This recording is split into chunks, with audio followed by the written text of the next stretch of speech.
కులగణనను ప్రభుత్వం సక్సెస్ఫుల్ గా పూర్తి చేసినందుకు కరీంనగర్లో కాంగ్రెస్ నేతలు సంబరాలు జరుపుకున్నారు.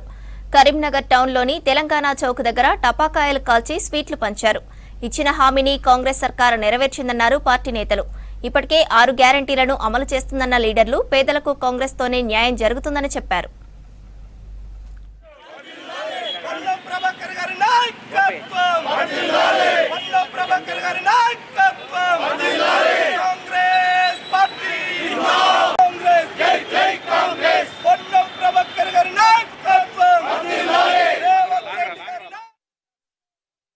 బీసీ సంక్షేమ శాఖ మంత్రివర్యులు పొన్నం ప్రభాకర్ అన్న బీసీ మినిస్టర్గా సీఎం రేవంత్ రెడ్డి గారి ఆధ్వర్యంలో తెలంగాణ రాష్ట్రంలో చారిత్రాత్మకంగా నిర్వహించినటువంటి కుల గణన 50 రోజుల పాటు కుల గణన చేపట్టి కాంగ్రెస్ పార్టీ అధికారంలోకి వచ్చిన వెంటనే 50 రోజుల పాటు కుల గణన చేపట్టి 3,889 మంది ఉద్యోగులతో 3,54,00,000 మంది తెలంగాణ జనాభాను సమగ్ర బీసీ కుల జనన చేపట్టి అందులో కేవలం 16 లక్షల మంది వివిధ కారణాలతో అందులో లేకపోవడంతో దిగ్విజయంగా ముగించుకొని 100 సంవత్సరాల చరిత్రకు ముందు బ్రిటిష్ వారు చేపట్టినటువంటి కుల గణనను ఎప్పుడో చేపట్టిన కుల గణన తప్ప ఇప్పటి వరకు కుల గణన చేపట్టలేదు.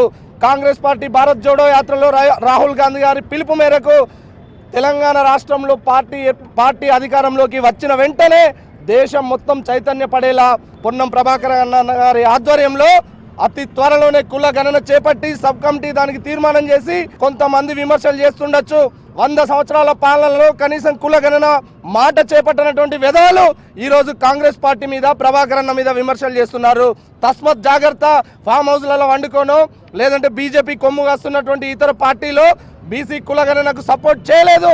కానీ తెలంగాణ యావత్ మొత్తం కూడా ఈరోజు కుల గణనకు చేపట్టిందనడానికి నిదర్శనం 96.9% మంది ఈ కుల గణనలో ఉన్నారు.